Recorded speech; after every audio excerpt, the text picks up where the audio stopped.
This is real music that people like. No, que Like mierda. that people go to the club and say, Oh, you can dance. You can dance if you wanna. Dance if you wanna. Hey, you wanna dance with me? Sorry, but the 80s had some really, really weird stuff. They had good stuff, but they also had weird stuff. It was an experimental age. Sure. Which I like. So it's kind of a circus in here today. Yeah, we're actually filming in the middle of a class because we had some schedule interferences, but Again. don't worry, we're always up to date with our podcast for you guys. We know you guys are waiting for them como cosa buena. And we're not gonna switch up the angles like last time, unfortunately, even though you No. all really like that. It was too hot though, Maybe guys. we should. We'll see. Maybe in the winter. We'll talk Miami about it. winter. So today we're talking all about the wellness industry. It's absolutely booming. It's exploded. Blew You know up. what's bigger than the pharma industry? How do you separate the two? What do you mean? Where how does do you it end? separate? Where does the wellness one end and where does okay. pharma begin? I think if I had to guess, I'd say pharma is like strictly clinical. We're talking Okay. like disease Pills, fixing. disease pills. Whereas wellness is more of like a Disease prevention? Preventative. So once you got the Slash disease, you go into biohacking. pharma. You get into the Yeah, pool. it's one Okay. big game. Okay. But despite it being a $6 trillion industry at the moment, we kind of like sicker than ever. Like we're still very overweight, you know, on average, and very sick, and mental health disorders are going up. So like, what's going on here? There's a paradox. Is it just more people? Is that? We'll get into it. Let's not start Yeah, speculating that's not. But we'll the wellness discuss. paradox is what we're going to be calling it. We'll discuss. So let's discuss this wellness paradox. As usual, guys, thanks for tuning in to another episode of Beef It Brothers podcast. I'm Victor. That's Julian. And we're hitting you with some hard facts. What's the thing you said last time that you liked? You had a sentence that you had. I don't know, something about Hard-hitting. simplifying fitness For the common folk. for the commoner. Something like that. No, I don't know. Yeah, We just gotta put really that get on a we'll slogan. work on it. Put that on the slogan. We'll work on our slogan. Something about curing something for the people. The coolest fitness podcast in town. Whoa! Qué mierda de música están poniendo esta gente. Comment below who's the fidgetiest. It's of the me. two. Did you see the last one? It could be me. Did you see Could the be last me. one? I make weird fidgets. Dude, the last one I was doing this with my leg the whole time. Literally, I was like, this is distracting. I make like a neurodivergent tics Well, that adds up. tracks. This cup Okay. stinks. Okay, so it's kind of undeniable that wellness has infiltrated pretty much every industry. It's not just like gyms and supplements anymore. It's like skincare products and man. sleep hacking. It's video games. It's crazy. It's everywhere. There's video games that try to get you into shape. There's literally, and like you said, in every industry, there's wellness has their little dirty fingers in it. dirty. I think Well, they're dirty. Well, we were the originals of the wellness industry. Exactly. I Gyms think, holding you know, down the fort in the I front think lines. I think working out and fitness, what you call fitness, covers such a big part of the real pie that I would call it the original. That's one of the things I want to discuss today is how, you know, there's so much focus on all these other things, and at the risk of people forgetting what the foundational wellness principles are. Eating healthy, But getting sleep. I don't want to and get working out. ahead ahead of the curve. You know, Reggie Miller doesn't give his likeness to NBA 2K because he thinks kids should be playing outside instead of playing sports and instead of playing video games. So he takes like a stand. Yeah, That's good, but I don't think he's gonna do shit. I agree. I'm like, unfortunately. oh no, Reggie Miller's not in the game. However, It's will I like- still survive? It's like Reggie Miller was great. It's like the two Canadian kids that I met at a farm once that refused to shower very often because they wanted to save water. And I'm like, I promise you two aren't making a difference. Oh, It's yeah. a noble cause. Yeah, but- that's why I didn't want to shower when I was a teenager too. I was saving water. So even though it is booming, why is it you think that? Let's just talk about Americans. We can't really speak for the rest of the world, but why Yeah. is America still so unhealthy on average? So I think the reason that there is such a big push towards the wellness industry is because they're trying to combat the bad habits that Americans already have, which we Such can as eating ultra processed foods, Okay. which is what, like 60% of the American diet or something crazy like Yep. that. Less time being active, especially Yep. kids. I'm guessing worse sleep habits due to screen time and just overall bad habits at night. What else? Anxiety, higher rates of mental Anxiety. health disorders. Okay, that's one I hadn't thought of. So you're saying this wellness boom is a response like a capitalist response to all these problems that we're having. Just like everything else in America that takes action is from a capitalistic It's a point of view. reaction. It's a capitalistic reaction to a problem. Yeah. Yeah, it's like we created this problem with capitalists. Oh, now we're sounding like anti-capitalists. Oh, which we are I would certainly never. Not. I would never. We're Cuban We're exiles, Cuban exiles. We're we not. would not say something like that. Oye, pero baja volumen, man. Oh, all right, let me explain something that I think is relevant at this point of the discussion, which is something that I learned that's called the abundance paradox. And what that basically says is that in the age of abundance, which, let's face it, abundance, by abundance I mean for a very long time, like undernutrition and being malnourished and not having enough was the problem. Now, it's like the reason we're overweight is because we have too much available, too much food, too many like comforts. So that's what I mean by abundance. The paradox lies in the fact that because there's so many things available, there's a percentage of the population that takes advantage of that, and there's a percentage of the population that takes advantage of that, and they are like the biohackers. They're like the ultra elite fitness people because they have all these things, and they could just, back in the day, you didn't have all these supplements and wellness things, so you just did exercise and maybe ate healthy. So there's a percentage of the population that takes advantage of that and is now, you can argue, healthier than anyone's ever been. Yeah.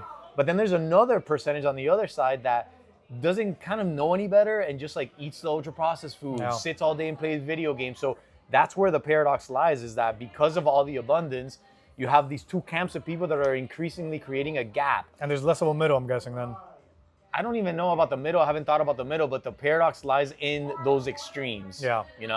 So that's what I think is going on here. It's like, yes, on the one side, wellness, everybody has all this access to stuff. And then the other people, and then actually the middle, which I want to get into because it's interesting, is like the people that are like pretend into wellness. The ones that like to fool themselves because they spend $500 a month on supplements, but they don't get like the foundations right, or they're still going out binge drinking every weekend. Yeah, or they'll buy their protein bars that they think are healthy, and the protein bars contain just as much sugar as a Snickers. Exactly. And they're being fooled or by they're it. vegan and they think they're super healthy, but they're eating Impossible burgers and super processed foods and no protein. Gotcha. Yeah, that makes perfect sense. It's also curious that with all this abundance comes even the people that don't have the socioeconomic means to, let's say, choose a side, will use their like EBT and their money from the government to buy soda and to buy things that we know aren't healthy for them. So is it an educational thing? Is it a choice? Like, what do you think of that? That's such an interesting, I can send you a video about that. It's such a good video about. Send it to the people. Yeah, I'll send it to the people. I'll put it in the description. But it's a little bit of, it's a lot of things, but I feel like that's a whole nother podcast, which we can do actually. But what do you think about this whole Trump administration wanting to ban like ultra processed food from SNAP and what do you call those? Yeah, from EBT and SNAP. EBT, and, yeah. I saw that, man. It's a conflicting thing It's because a people are like, tough argument. people are like, who are you to tell me Yup. how to eat? But then at the same time, we're helping you as a government kill yourself slowly. Like, I don't know. Maybe I think what it should be is you should be limited. Like a percentage of your EBT and SNAP should be towards this. Like, oh, you consume 20% of your junk food EBT for the month. Like, you're done. Which can get confusing too. It can get confusing, but I think it's a better way to than telling somebody, hey, you can't do it at all. Because then it goes on to, let's say you're struggling and your few little treats that you can give yourself are based on this. You're gonna take that away from the poor person too. Like, that's also not fair. So I think it should be like kind of like a give, like a push-pull kind of. It's very complicated because on the one hand, you don't want to be like authoritarian and like you're not allowed to eat this and that. Like, I'm definitely of like a pro-choice when it comes to that. When it comes to that, when it comes to choosing what foods I don't want to get into another controversial. First Jesus of all, we're Christ. talking about capitalism. Now we're talking about pro-choice. No, we but- can't get one right. No, but like, free will. Like, you Yeah, have the will of course. to do It's whatever you want America. to do. And y'all. However, I think too much freedom in an environment of abundance is not good. Let's face it. The statistics show that it's not good. Yeah. So I don't know what the answer is, but one of my answers is holding the corporations accountable. Like, if there's anything the government should be doing, it's like, hey, stop putting crappy things in the ingredients of the stuff that's in a convenience store. I saw... Which they're trying, aren't they? Are they removing like high fructose corn syrup from all that stuff or something like that? No, I don't know about all that, but they're removing dyes and shit like that. It's never going to change. I thought And then this they're going guy- to go into another thing. I thought RFK wanted to remove high fructose and replace it with cane sugar for sodas. I haven't heard that, but I don't think that's going to make a huge difference. You your 50 grams of sugar are not coming from high fructose or coming from real sugar, it's still 50 grams of sugar. But that's another discussion. I saw the difference between a convenience store in Japan and a convenience store in the US. And it's amazing how many more healthy options they have over there. Oh, yeah. Because I can assure you they have, number one, a different culture. Yep. And number two, I'm sure they have stricter standards as to like what you can put in food. I would love to see if they have some sort of government program like we do with the EBT and SNAP and things like that, and see how they regulate it. Let's go to Japan. Let's take a little. All right, we'll be right back. I wish we had the means. I wish, God, I wish. Support us through Patreon so we can go to Japan, and do your next podcast over there. So this is a great segue to what I wanted to talk about next, which is people don't really trust these companies anymore. Like there's a lack of transparency. There's a lack of trust when it comes to like labeling and packaging. And we already know they're trying to market to us. We know that they lie relentlessly to get us to buy their products. So I read that 62% of consumers don't trust like brands anymore, like what they're saying. As they shouldn't, because if you notice all these brands, it's always some sort of BS on the front. It's like, oh, no sugar added, because there's a bunch of other shit on the back. So it's like, they'll put something nice and big like no fat or zero preservatives because something else is amiss. I forgot what country it was. I think it was Italy or one of those that the packaging shows the exact size of what you're buying too, so you don't feel deceived by, because in America it's all enlarged to show texture. They're like, or they fluff up the bag of chips so that you think it's like full of 50% chips, air. but it's really just So in those other countries, they'll show you the exact size of what you're buying, so you don't feel deceived when you open the packaging. The Doritos are this big, not the giant thing they show you that is enlarged to show texture. So I don't blame them. Like, it's all a game. It's all trying to get you to buy into a product and try to buy into whatever they're selling you. So whether it's a protein bar telling you 90 grams of, that's an exaggeration, 30 grams of protein, and then on the bag it's like their dirty little secret, oh, but it also has this amount of sodium and this amount of fat.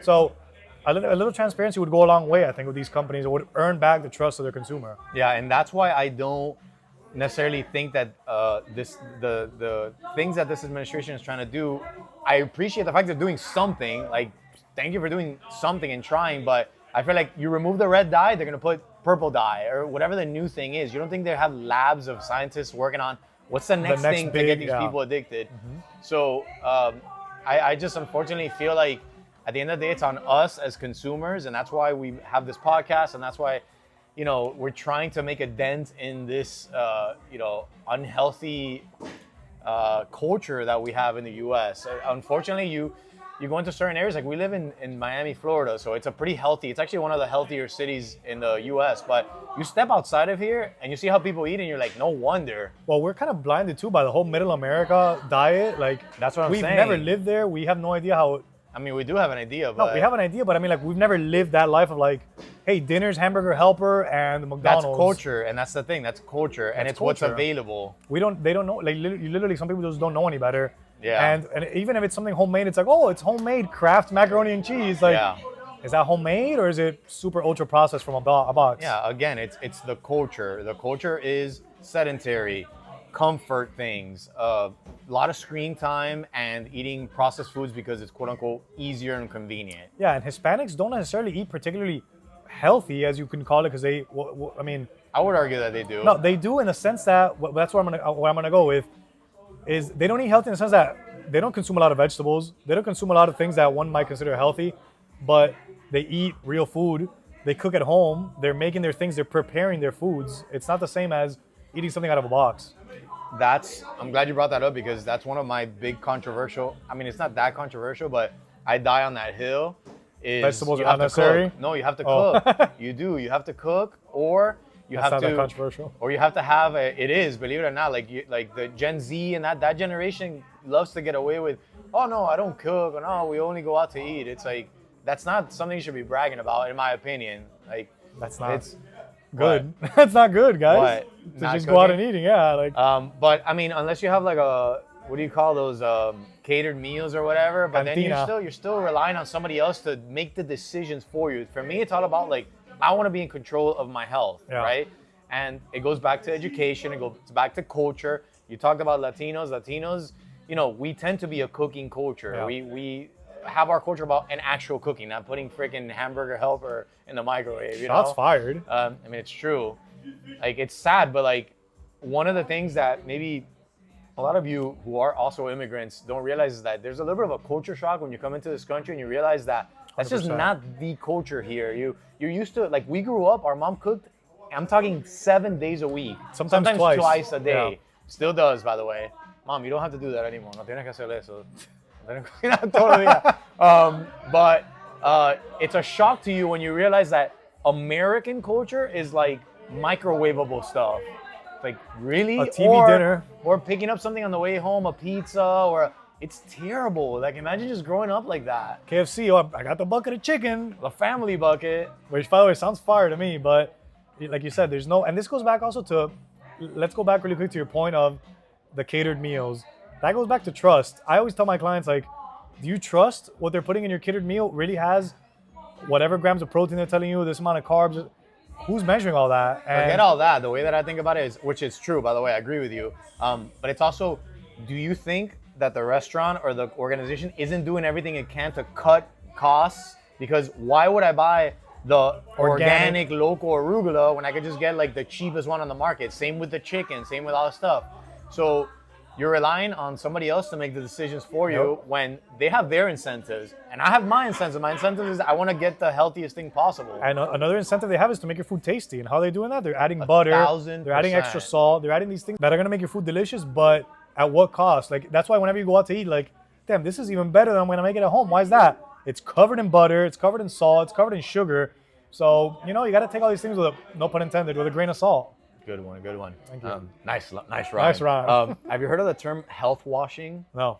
So apparently it's like when the companies try to tell you things like all natural or gluten free, or basically trying to signal something, but in reality, like you said earlier, yeah, it's all natural, which doesn't really mean anything. Yes. Like they're using words that don't mean anything, or they're putting gluten free in a product that had no business having gluten in it to begin with. So what they're really doing there is like signaling to you, like the health conscious person, hey, this is a healthy option. This is a good idea for you. I'm not gonna call them out, but they're a product that we even have here where it's like, oh, a good source of protein, and then you're like, okay, it has 7 grams of protein and like 200 calories. Good like, source for who? That's not a good. That's not a great ratio. Ratio of protein to calories. So that's something that like 90% of people are gonna fall for, and the informed consumer knows a little bit better. But that's why people don't trust. And they shouldn't, honestly, they shouldn't trust them. I saw a whole article about some guy talking about how they lie to you about like, oh, free range cows and pasteurized this, and it's all BS. Like, free range doesn't necessarily mean anything. Free range is still confined within a little, like, yeah, free range they use for chickens. There's a whole thing about that. Yeah, like, and then the livestock, there's another one. There's like these buzzwords that they can tell you that don't necessarily mean anything. Yep, even organic, there are certain levels of organic. It has to have the USDA Kobe sticker beef on it. might not mean what it used to mean. Like, Wagyu doesn't mean what it means in Japan. Like, there's all these things that... But here lies another paradox. I know I'm using that word a lot. I apologize. But this is a paradox within this little segment that we're talking about, which is people know that they're lying to them, and they still like fall for things because why? Because it's because you want hope. The marketing sounds so good that you almost don't want to research it because you're like, and we fall for that. Everybody falls for that. I fell for the creatine gummies. There you go. So it's like you want to believe that this thing is all natural and it's good. No, but it's healthy, right? And then, we always have to be the ones as the fitness professionals to turn it around, and look at the nutritional labels and the facts and be like, you know what? It's not really all that great. Look how much, look at all these ingredients. And so it's tough because that is a little bit of a conundrum where it's like you don't trust these companies, but then there's all these like cool, interesting stuff coming out recently that's like gives you hope of like, okay, here's a healthier ice cream that I can still satisfy my craving for. Like you said with ice cream, you still want your tasty things. So it's like, oh, I can get ice cream and I don't have to suffer the consequences. Good pun.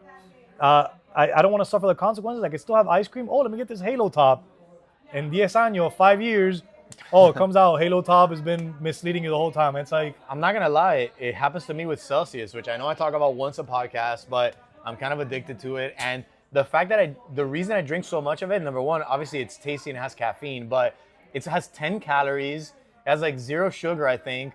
Now, do you think, I'm not dumb enough to think that there's not other sweeteners and other things we're always in there, in the back, right? like, there's something in here. Obviously something in there, but what gets me is the fact that, for example, I'm not going to drink a full sugar Red Bull. I'm just not going to do that because I can't, knowing what I know, I can't have 40 grams of sugar in a drink. Like, to me, that's like, I'm not gonna do that. I'm not gonna go to Starbucks and get one of those fancy, sugary, Frappuccino. caffeinated drinks. Guilty. So therefore, I get what I think is the healthier option, which is the 10 calories Celsius. Now, what it's gonna do to me In the future? 10 years, That's we'll what find scares out. me. Stay tuned. That's what scares me. It's like, yeah, having excessive amounts of sugar can lead to things like cancer and stuff like that. What are these secret ones doing to you that you don't know about? Like, is it radioactive? Are they gonna find out? By the way, there's radioactive shrimp in Walmart. Careful. Is it radioactive? I'm serious. Shrimp? Who knows? Who knows? Not only is it trying to signal that it's healthy because of the 10 calories, it's also telling you, which obviously I don't fall for, but This is what pisses me off about it. essential energy, Hold on, zoom in on it. Zoom in on it. essential energy accelerates metabolism and burns body fat. Okay, first of all, let's analyze. Let's put this under a microscope. Essential energy. What does that mean? Well, it has 7 essential vitamins. It has a proprietary formula, dude. That means nothing. Fancy Green word tea, means nothing. Ginger and guarana. I love guarana. All my it turns Brazilians- on thermogenesis, a process that boosts your body's metabolic rate. There's like an asterisk next to half of these. So they're saying that it burns fat just drinking it, huh? Prior to fitness activities, helps energize, accelerate metabolism, burn body fat, and calories. And Only- here's my favorite one. Celsius provides essential energy to live fit. Bro, if that's not health washing, I don't know what is. Good job, Se la Celsius. You did it again. comieron. Sponsor the podcast. Hold on, this is a nice pour. Couldn't hear shit. La vieja no tiene cuello. La vieja no tiene cuello. No tiene tiene cuello cuello. La ninguno. vieja no tiene. La vieja no tiene cuello. No tiene cuello. La vieja. To add to this wellness explosion, we have all this technology, these apps, wearable apps, and then the influencers that are obsessed with longevity. Longevity itself has become, like, I've heard that word more in the last year, Yeah. and I think in my entire lifetime. Ever. I don't think it had anything other than, unless you're talking about like the blue zones and all those people that live till they're past 100, that's the only time you would mention it. Which is a little bit of a jib, but let's not go there. That's not even begin the blue zone jib. But again, it's like, it's the illusion in some cases of longevity. It's an illusion, Michael. Because a lot of the times, this creates more anxiety than anything. I always use our dad as an example because he is obsessed with longevity. Like, you should see his supplements. And to be fair, he lives a fit lifestyle. He's Yeah. not one of these people that's like, I take the supplements and then I'm lazy as hell. Yeah. However, when you obsess about sleeping right and it's like a little bit past your bedtime, guess what's gonna happen? You're gonna get anxiety that you're not going to sleep, which is gonna make it harder for you to Yeah. fall asleep. So I think a lot of times these things do more harm than good. Same with the watch. Like, I only burn 350 calories in today's workout. So a lot of these things, we can ask the question, is it actually helping with like wellness and longevity, or is it just creating more anxiety? That's a good question. And I think it all depends on the person, because some people know how to take these things with a grain of salt, and then some people just make their whole life revolve around it. So like, if you're one of the second camp, and even Brian Johnson, who's the poster boy of longevity, is sick of his own, like, it's become too much for him, and it's all overwhelming. And I get it. Like, dude, your life revolves around longevity. Do you even have time to enjoy the long life you're creating, or are you basing your whole life on longevity? I think that goes back to there's a big open-ended question, which is, what is a life well lived? Which we're not gonna we're not gonna go there. Let's get That's very philosophical. But to somebody like Brian Johnson, he sacrifices the going out to have drinks with friends, the spontaneity, right? When you live such a rigid lifestyle, you can't be spontaneous. So there's a lot of things that you're sacrificing, and then the anti-longevity people say, I don't want to live till I'm 120 if I live that boring ass life. Exactly. Yeah. What I enjoy is going out with my friends and watching football and having a beer, or like you said, going on a spontaneous trip with my Getting friends, my blackout family, drunk, not remembering what happened. getting pissed drunk and shitting day. in my bed. If that's what I enjoy, then that's what it is. Where are you gonna take that from me, Brian Exactly, Johnson? Brian. Come on. Tori, everybody. Say hi, Tori. Remember we were talking about the abundance paradox and you talked about the people in the middle? This is where I think this is relevant. By the way, God, it's so quiet now. Sorry about the noise, you guys. Yeah, so we can start talking lower, I think. Those people in the middle, I feel like a lot of them, the vast majority of them, are people who are they like this idea of longevity. They like the idea of like health and tracking things and the Whoop and the Aura. However, a lot of them, they don't have the fundamentals down. They're not exercising as consistently as they should. They probably don't sleep all that well, and their nutrition needs a lot of work. So If you don't have those three, you could do all the wearables, the Whoop, the Aura, all that stuff you want, and all the supplements. You're not gonna see like the biggest changes. So I think that's where the people in the middle are, and that's where I think most people are. Yeah. I don't think most people are at, well, there's a lot of on the bad extreme, but Yeah, you're trying to replace your sleep with red light therapy and things like that. And it's like, just cover these three bases and you'll be good to go. Don't concern yourself so much with all these other external. And I get it. It's interesting. It's new. It's a shiny new object, and you want to kind of like, ooh, I want to track my sleep and all that. Like, just go to bed earlier, turn off your overhead lights. All these things we always tell you. That's what I think is like particularly insidious about these companies and the marketing. It's they're taking advantage of the fact that, hey, I know you want this really bad, and I'm selling you like a shortcut. I'm selling you an easier way to get to those goals so that you don't have to do, who the hell wants to work out and, exercise, lift heavy weights, do cardio, run, and eat salads, right? So I'm offering you something that's like, really going to change you and get you to those goals. I mean, who's going to say no? Especially if you're somebody that's not particularly educated in that field.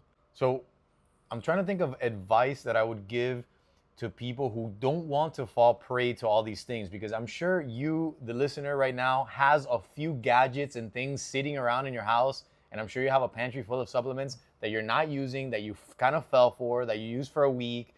So myself included, I would like to educate, like to arm myself with, like, how do I protect myself from falling prey to some of these things? And I'm guilty, not in the sense that I don't buy like supplements and I'll buy stuff, but I have 15 massage tools in my house, at least 10 to 15 massage tools. And man, those you never use. I use one when I have a really bad neck pain. That's it. The I rest have a bunch. I have a foot massager that's sitting in my garage that you stick both feet in. Yeah, Sounds great in theory. I got that one for you. Did you really? No, I got you another one. No, you got me another one that I don't use. So here's what my advice would be.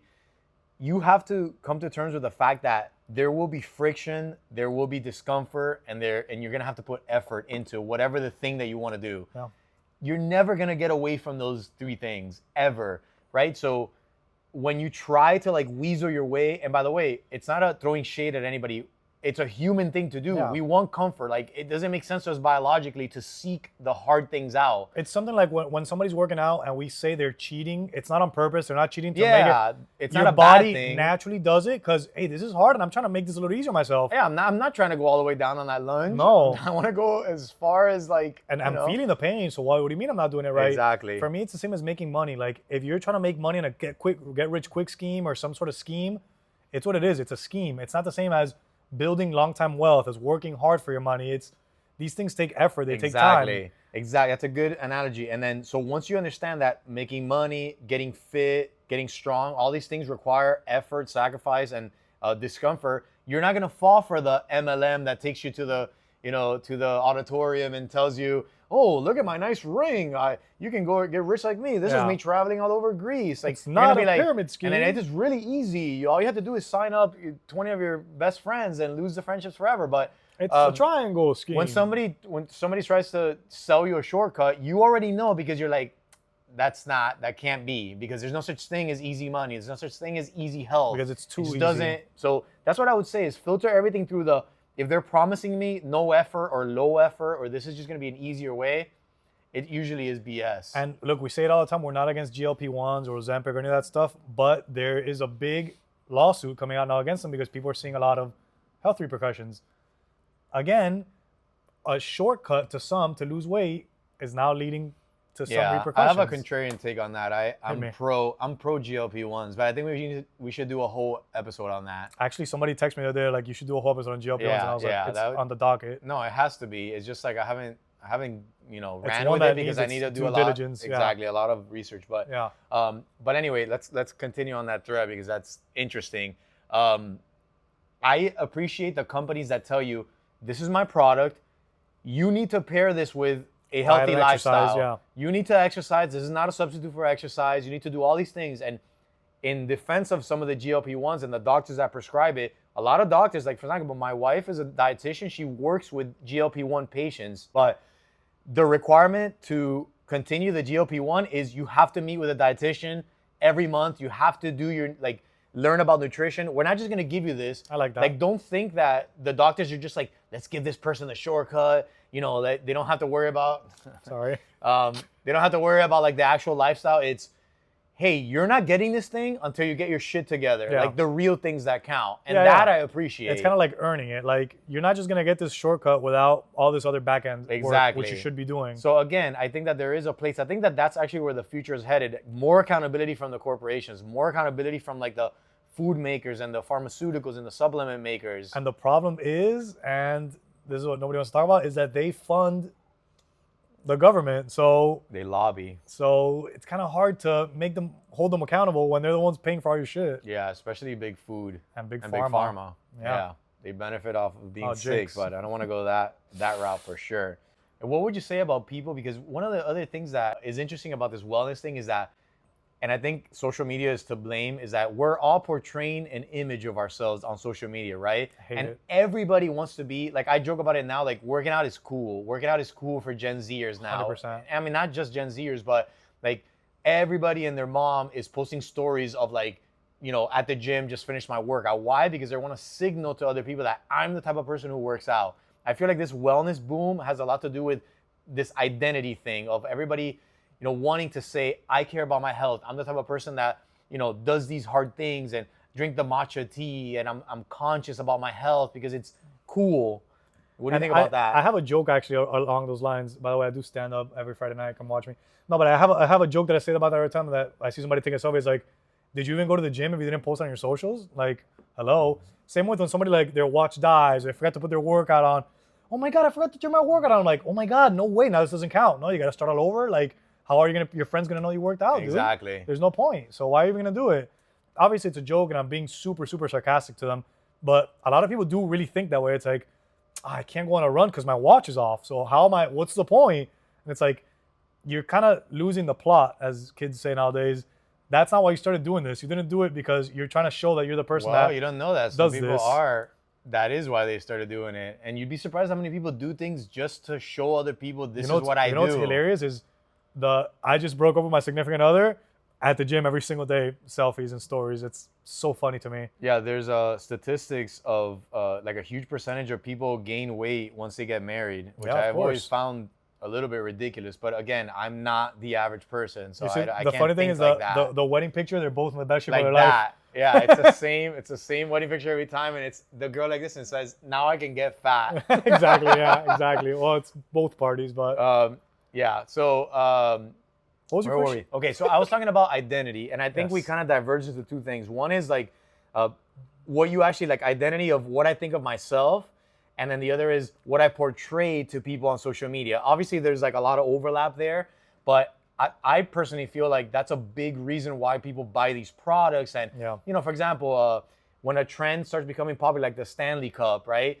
It's like, you know, as something as simple as I keep this cup around and stay hydrated, like it's as simple as things like that. And then of cares? course you're wearing, you know, you when you take your picture, you casually have the Stanley Cup there, strategically placed on the side. Maybe matching your outfit. So exactly. So that's the thing. A lot of this has to do with that social media world, with like showing off or like just signaling, I think is the perfect word, that I am this type of person. Yeah, you know how I feel about it. Do I have to say it to them? Say it. I can't stand it. I can't stand it. Like, I salute you because I know you behind closed doors. It's not just something that you do for socials. Facade. Yeah, behind closed doors, you, your wife, they live the life. You guys are cooking every day, sometimes like most days, twice a day. You work out, you don't miss a day. All of these things is not just to show that, hey, I'm a fit person, you know, follow my Instagram, blah, blah, blah. Respect me or look up to me because I work out. It's something that you actually believe in. It's not a lie you tell yourself. You, like you said earlier, it's not, your identity could be something that you put out or something your self-identity. A lot of people self-identify and lie to themselves. True. So they'll say, I'm a healthy person, I do this and that, and then behind closed doors, they're doing whatever they want. But they're posting these other things, and they'll never post themselves eating their McDonald's or their Chipotle. Is Chipotle unhealthy? It could be worse. Yeah, it could be worse. You know what I mean? Eating their fast food or showing their bad habits. So it's like, are you putting these things on social media to show somebody you're not? Or are you putting these things on social media because you want yourself to believe you're this person? Like, I don't know. There's kind of like a disillusion. Yeah, that's good. That's an interesting thing to unpack. But Probably not in this podcast. Yeah, sorry. But while we're on the social media topic, and maybe you guys can enlighten me, but I've never understood, like, obviously there's a performative aspect to social media, right? Like a big one. Yeah. And yes, there are some people that are way more quote unquote authentic, which has lost all meaning these days. But what I mean by that is just like The they Rock. snap a picture and that's like The it. Rock. But what I mean is like I don't resonate with performative posts. Like the person that puts a camera in front of their car and cries Yeah. and just like, or pretends that they got caught mid-walk, but really they're just posing mid-walk. Or like, isn't that a little bit, to me, that's a little bit cringy. And there's something those things do very well on social media. I don't really understand. That's something that I struggle with social media is I always look at the back end of it, and it's the person that shows himself running, and it's the watch, their feet trotting, them running past the camera. I know you're not running. I know you're putting the phone down, camera, running. Pretending to run. I know you're filming down on your little feet and trying to get a good stride. I know you're showing the watch. Like these things don't show me any sort of somebody to follow. It just I don't know. One of the for me, saddest, it just comes off we're getting fake. off topic here, but one of the saddest things that I think has happened in modern society, in my opinion, is that we've blurred the lines between what you actually do in your life, where you live, and what you're doing as a performance, like a performance thing. Because I'll give you a perfect example, like kids, right? Like I think about it all the time. If I wanted to make a post about like I'm a busy dad with 2 young kids and I still make time to exercise, I need videos of me playing with said kids, and now it feels performative. Let me put the camera down. Kids, come play with me. Smiling with my kids, you know. And how much of it am I doing? Is the video over? It's a different thing if my wife took a candid video of me playing with my kids organically. But I think that like 99% of the shit you see on social media is I put my camera down, I have my perfect outfit, you know, kids, come over here. I get it. Like there's, like if you're trying to show something, like you're trying to show people you're a busy dad and you actually are, so you might not have this footage. How are you supposed to show it? Like how, right? But it still feels inauthentic. Performative and not authentic. So I get it. I think that's just something that we have to deal with in this day and age. And I don't mean to shit on it because, like I said, it's just hard for me to not look past it and see the setting up of the camera, like you said, the perfect outfit and your hair done and all that. Yeah, I got called out for that once, and I'm like, first of all, I'm not even an influencer. I don't post that much, but I did a video of me running trails at a park, and I had to do that. I had to put the camera down, run, get back, grab my camera, put the camera in another place, and somebody was like, you know, I can't help but think of all the places you had to put this camera while you took this, and I'm like, yes, that's how every person who's ever filmed themselves doing ever something has to do it. Like, why do I get slack for like coming no slack? But you don't know if somebody's filming you. And well, they ran really far ahead. It was obvious because of the stillness of the camera. Yeah. But every other, even like filmmakers, film themselves all the time because we live in an age of everybody has to have a social media presence and stuff like that. Yeah, so now you can even add like a fake movement so it looks like somebody's holding it. Or zoom in. You know, they're tricks. But at the end of the day, anyway, we got way off topic. What were we talking about again? We were talking about like identity. Yes. How, you know, identity plays a role. And I think, in my opinion, it's like more than identity is just like signaling to other people that you are this healthy person. And like I said, being healthy is cool nowadays. Nobody wants to be a nasty slob. Yeah. Here I am at KFC ordering like their whole menu and eating in my car and dropping crumbs all over me. That was kind of part of my social media strategy, was the transparent trainer, and I just deleted my social media because I don't believe in any of it anymore. And I remember I posted a video myself scarfing down, I think, of McDonald's fries, and then recorded the front door of BFit of the gym, and I'm like, oh, quick snack before my shift. I swear, if you were to actually take that seriously, you could go mega viral. But you're not that type of person. Let us know. No, you wouldn't. But 100%, like somebody that's that contrarian, like, yeah, I'm a trainer and I eat this. Like, sue me. And I'm also 8% body fat. And here's my blood work, and I'm healthy. You're gonna argue with that? Yeah. You know, so right now, you know, the more contrarian, the better. Yeah, so, agreed. Anyway, let me know is this it? Did we discuss everything? Did we cover all the bases? I guess to answer the initial like paradox that we were talking about of why are we unhealthier even though the wellness industry is booming, I think that number one, people might be interested in longevity and health and fitness, but they're, you know, missing the forest for the trees in the sense that they're buying all these things, but then forgetting the fundamentals that we talked about that are the biggest bang for your buck. And then also the abundance paradox that I talked about earlier, where yes, a lot of people are, there's a I don't know how many $1 trillion industry for this. However, that's only like 25 to 30% of Americans. The other 70 are still eating ultra processed foods. There's a reason there's a McDonald's in every block. I'm sorry. Or as a matter of fact, they might be, those people that are eating the ultra processed food might be fooling themselves by saying, well, I already eat like shit, so I might as well take this supplement to I might as well take creatine. So they're dipping in both. Exactly. Yeah, I get that. That makes sense. And also, I feel like it also has to do with higher numbers. Like, let's be honest, as populations increase, you're gonna see, there's $1 trillion industry in wellness, but how much is the fast food industry worth, and how much is this thing worth? So like, the pie isn't getting split; it's just getting bigger. I mean, I don't know if that makes any sense. No, absolutely, it does make sense. But the population is about to start going down because of low fertility rates. And that's a podcast for another day. Yeah. All right, guys. Well, we'll probably talk about that in another episode. But that was the third ultra controversial thing we said in this. Thanks for tuning in to another episode, guys, of the Beef It Brothers podcast. This cup stinks. And now to poopy.